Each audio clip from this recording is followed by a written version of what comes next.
Salam uşaqlar. İzahımız 7-ci sinif iş dəftərindən gərginlik mövzusu. Sual 1. Gərginliyin vahidi hansıdır? Gərginlik bilirik ki, U hərfi ilə işarə olunur və enerjinin yükə nisbətidir. Bu da eləyir volt. Gərginlik hansı ifadə ilə ifadə olunur? Gəldik cavabımız elə B variantı yazdıq az öncə. Üçüncü sualımıza baxaq. Hansı hallarda voltmetr lampadakı gərginliyi ölçür? Baxaq birinci şəklə. Bilirik ki, voltmetr dövrəyə, yəni lampanın paralel qoşulmalıdır. Birinci şəklə baxsaq, burada voltmetrin heç bir iş prinsipi olmaz. Yəni ümumilikdə səhv qoşulubdur. Buradan heç voltmetrdən cəryan keçməz. Birinci səhv. İkinci ardıcıl birləşmişdir. Səhv. Baxaq digərinə. Bəli, burada lampaya paralel birləşmişdir. Doğru. Dördüncüyə baxırıq. Bəli, lampaya paralel birləşmişdir. Bu da doğru. Beşinci də lampaya paralel birləşmişdir. Beşinci də doğru. Deməli, 3, 4, 5 lampaya paralel birləşmişdir. Voltmetr deməli, lampanın gərginliyini ölçür. Gələk dördüncü sualımıza. Ampermetr və voltmetrin oxşar və fərqli cəhətləri eğilir Venn diaqramında qeyd et. Ölçü cihazıdır. Bilirik ki, hər ikisi ölçü cihazıdır. Bir gedir ortaq. Dövrə elementinə ardıcıl birləşib. Ampermetr ardıcıl birləşib. Paralel birləşir voltmetr. Cəryan şiddətini ölçür ampermetr. Gərginliyi ölçür voltmetr. Şəkilə əsasən dövrədəki lampalar eyni olarsa hansı ifadələr doğrudur? Baxaq. Əvvəlcə şəkli analiz eləyək. Deməli, birinci şəkildə mənbəmiz 3 voltdur. İkinci şəkildə isə mənbəmiz, diqqətli baxsaq, hər üçü bir-birinə ardıcıldır, yəni 9 volt göstərir. Bir hərəsində bir lampa və bir voltmetr var, mənbənin gərginliyini ölçür. Sual 1-də deyir, doğrudur istəyir bizdən. L1 lampası daha parlaq yanar. L1 lampası 3 volta birləşib, L2 lampası 9 volta birləşib. Yəni L1 lampası daha parlaq yanar, yox, L2 lampası daha parlaq yanar. L1 lampasının uzlarındakı gərginlik 3 voltdur, doğrudur.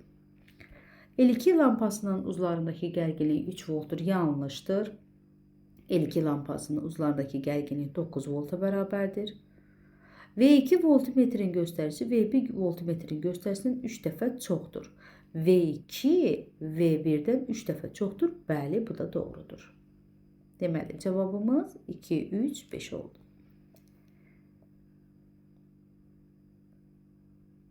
Altıncı sual. Bir joule bölünsün kulon hansı fiziki kəmiyyətin vahididir? Joule nə idi? Enerji. Kulon isə yük. Bu da verir bizə gərginliyi. Yəni cavabımız D variantı. Şəkildəki dövrədə cəryan mənbəyinin gərginliyi 10 volt olarsa, verilmiş halda voltmetrin göstəricisi nəyə bərabər olar? Cəryan mənbəyinin gərginliyi 10 volt olarsa, yəni bura 10 volt olarsa gərginliyimiz. Voltmetrin göstəricisi nəyə bərabər olar? Dövrə açıq olduğundan voltmetrin göstəricisi 0-a bərabər 0 voltu göstərmiş olar. Bu lampanın gərginliyi 0 voltu göstərmiş olar. 8-ci suala baxaq. Cəryan mənbələri şəkildəki kimi birləşdirilərsə, mənbə tərəfindən bir kulon yükə nə qədər enerji verirlər? Biz enerjini tapırıq. Enerji bərabərdir. Yük vurulsun gərginlik. Yükümüz 1 kulon. Gərginliyimizə baxsaq, hər üçü bir-birinə ardıcıl və düz qoşulmuşdur. Düz qoşulmağı nə bilirik uşaqlar? Baxın, birinci mənfi müsbət. Birinci nəyi dedik mənfinin? Digərləri də bu şəkildə olmalıdır. Mənfi müsbət, mənfi müsbət. Bu zaman bir-birinə deyirik ardıcıl düz qoşulmuşdur. Və düz qoşulanda hər üçünü toplayırıq. Deməli, o deyir 4,5. Deməli, 1 vurulsun 4,5. Bu dedir 4,5 joule. Enerjinin vahidi joule. 9-cu sual. Şəkildə əsasən müəyyən et. Cihazın bir bölgüsünün qiyməti. Cihazın bir bölgüsünün qiyməti nəyə bərabərdir? Ən yaxın görsənən rəqəmləri bir-birindən çıxırdıq. B çıxılsın A. Aralarındakı saya bölürdük. Məsəl üçün 2 çıxılsın 1 edir 1. Aralarındakı saya baxsaq diqqətlə 10-dur. Yəni bir bölgünün qiyməti 0,1 voltdur. Bir bölgünün qiyməti 0,1 volt. Cismin xətası. Cismin xətası bir bölgünün yarısıdır. Yəni 0,1-in yarısı 0,5 volta bərabərdir. Voltmetrin göstərişi baxaq. Yəni bax 1 ilə 2-nin tam mərkəzindədir. Yəni 1,5 volta bərabərdir. Bu dedir 1,5 volt. Dördüncüdə bizdən nə istəyir? Cəryan mənbəyi tərəfindən 1 kilon yükə verilən enerji. Enerjinin üstünü elə burada yazmışıq. Deməli, enerji bərabərdir. Q vurulsun U-ya. 1 kilon və göstəricisi nəyə bərabər idi? 1,5-ə. Bu dedər 1,5 volt. Joule. Enerji vahidi joule. Gəldik 10-cu suala. Açarları qapadıqda lampalar hansı daha parlaq yanar cavabınızı əsaslandırın.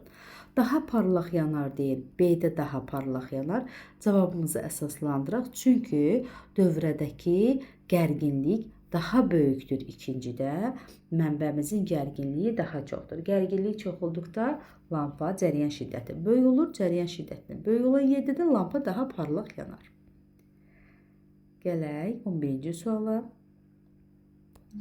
Dövrədəki elektrik lampası,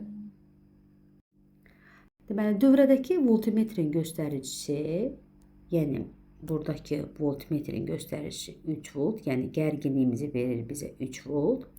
Ampermetrin göstəricisi, yəni cəryan şiddətini verir 2 amper. Nə soruşur bizdə? 2 dəqiqə müddətində zamanımızı verib 2 dəqiqə, biz onu saniyə çevirək 120 saniyə. Lampadakı nə qədər elektrik enerjisini soruşur. Enerjinin düsturunu yazdıq bayaq. Enerji nəyə bərabərdir? Q vurulsun U-ya. Gərginliyi olduğu kimi yazaq. Gərginliyimiz 3 volt. Bəs Q-müz nəyə bərabərdir? Cəryan şiddətimizin düsturunu xatırlasaq, Q bölünsün T-yə.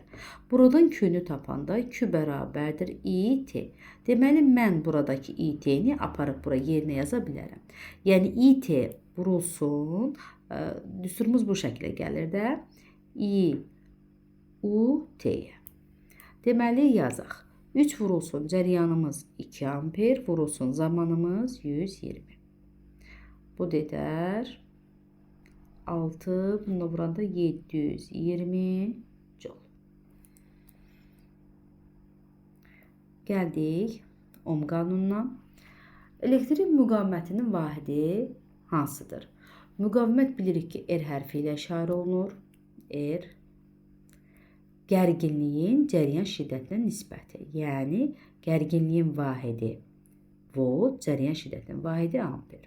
Onu da deyərik, volt bölünsün amper, yəni B variantı. Bu dedər 1 ohm. Cəryan şiddəti hansı ifadə ilə təyin olur? Elə buradan cəryan şiddətini tapsaq, görərik ki, gərginlik bölünsün müqavimət.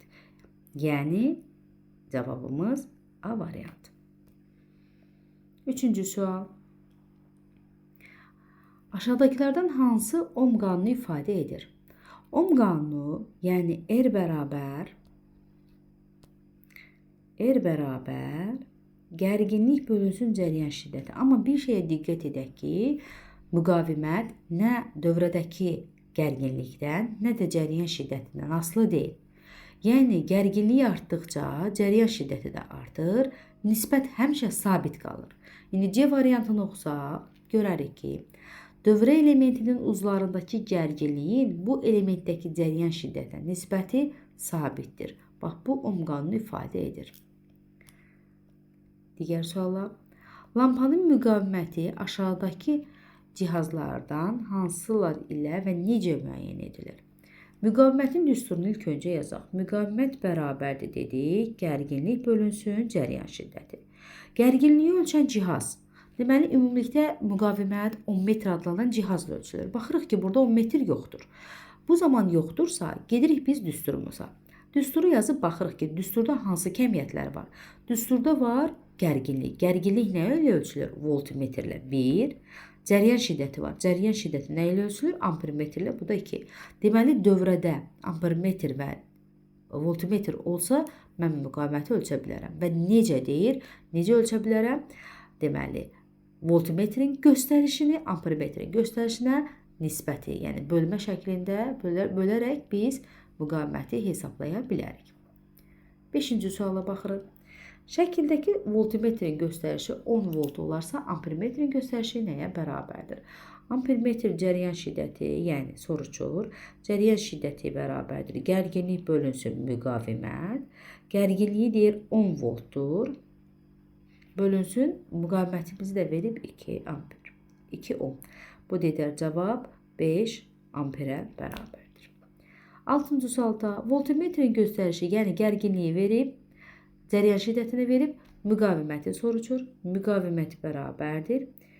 Gərginlik bölünsün cəryan şiddəti. Gərginliyimizi vermişdi 20 volt. Cəryan şiddətini verib 4 amper. Bu dedər 5 ohma bərabər olar. Keçək 7-ci sualda. Elektrik lampasının müqaviməti 30 ohm olarsa, voltmetrin göstərisinə əsasən ampermetrin cəryan şiddətini lampadakı cəryan şiddətini hesablayın. Cəryan şiddətinin düsturunu ilk öncə bizdə nə istəyir onu yazaq. Cəryan şiddəti bərabərdir. Gərginlik bölünsün müqavimət. Deməli, gərginliyi tapmaq üçün biz voltmetrə baxmalıyıq. Voltmetrə baxsaq, görərik ki, uşaqlar, burada əsasən 4.3, 4.4-ü göstərir. Amma hesablayanda heç biri uyğun gəlmədiyilə 4.5, yəni tən ortadan götürürük. Deməli, 4,5 bizə müqaviməti neçə demişdi? 30. Nisbətini yazsaq, deməli, neçə eləyir nisbəti? 3-ə bölsək 15, 3-ə də bölsək 100. Onda deməli, cəryan şiddəti bərabərdir 0,15 amperə. Bunu da milliamperlərini baxırıq. Milliamperdə yazanda yazırıq. I bərabərdir 150 milliamperə. Yəni 150-ni 1000-ə bölsək biz 0,15-i almış olarıq. Milli 10 üstü mənfi 3 deməkdir. Yəni cavabımız A variantı. Dövrə elementdəki cəryan şiddətinin onun uzlarındakı gərginlikdən asılı qrafikini çəkin. Cəryan şiddəti, yəni I bərabərdir. Gərginlik bölünsün müqavimət. Yəni cəryan şiddəti gərginliklə düz asılıdır. Düz asılının qrafiki necə olmalıdır? Bax, bu şəkildə düz asılı qrafiki. 9-cu. İki fərqli dövrədəki lampalarda olan cəryan şiddətinin gərginlikdən asılı qrafiki verilmişdir. Müqavimətlərin nisbətini soruçur. Müqavimətin düsturuna burada yazaq. Dedik ki, müqavimət bərabərdir. Gərginlik bölünsün cəryan şiddəti. Birinci halda, gəl ikincinin birinciyə nisbət olduğuna görə birinci ikincidən başlayaq.